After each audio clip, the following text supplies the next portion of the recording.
So successful, so powerful, so bold. Once a little girl from the tiny island of Barbados, she had dreamed her way into one of the biggest careers in music. Starting at age 16, Rihanna would have more #1 songs than any other artist in this decade. A multi-million-dollar bank account, endorsement deals, a fashion star. And then one night, her equally famous boyfriend, Chris Brown, beat her so badly, the whole world was shocked to discover there was a secret life. Rihanna says she was ashamed, unwilling to speak until now. To those of us who thought, how could it happen to someone so strong? Rihanna, music superstar, pop sensation. Now, for the very first time, Rihanna tells her story. I am strong. This happened to me.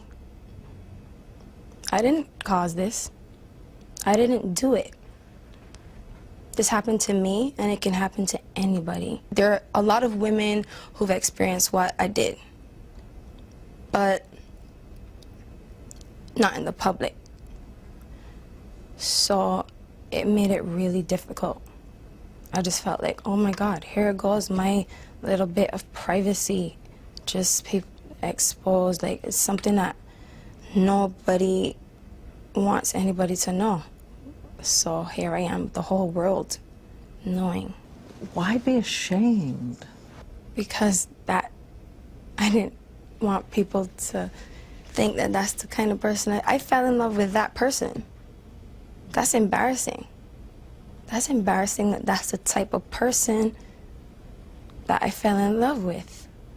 So far in love, so unconditional that I went back. On average, I think it takes a woman 7 times before she leaves. 8 or 9, actually.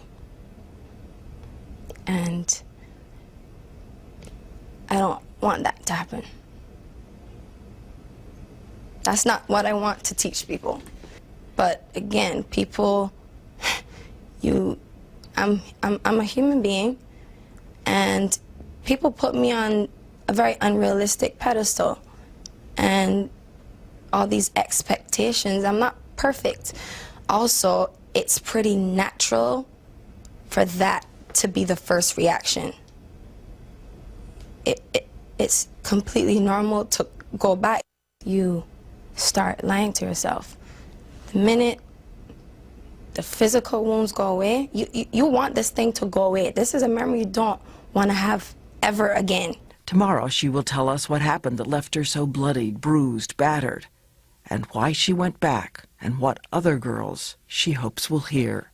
When I realized that my selfish decision for love could result into some young girl getting killed, I could not be easy with that part. I couldn't be held responsible for telling them, go back. Chris, even if Chris never hit me again, who's to say that their boyfriend won't? Who's to say that they won't kill these girls? And these are young girls, and I just didn't realize how much of an impact I had on these girls' lives until that happened. Until that happened, it was a wake-up call. It was a wake-up call for me, big time. Especially when I took myself out of the situation. And I'll say that to any young girl who's going through domestic violence. Don't react off of love.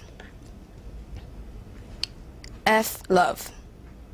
To come out of the situation and look at it third person and for what it really is, and then make your decision, because love is so blind. Good Morning America Thursday, 2020, the special event, Friday night at 10/9 Central on ABC.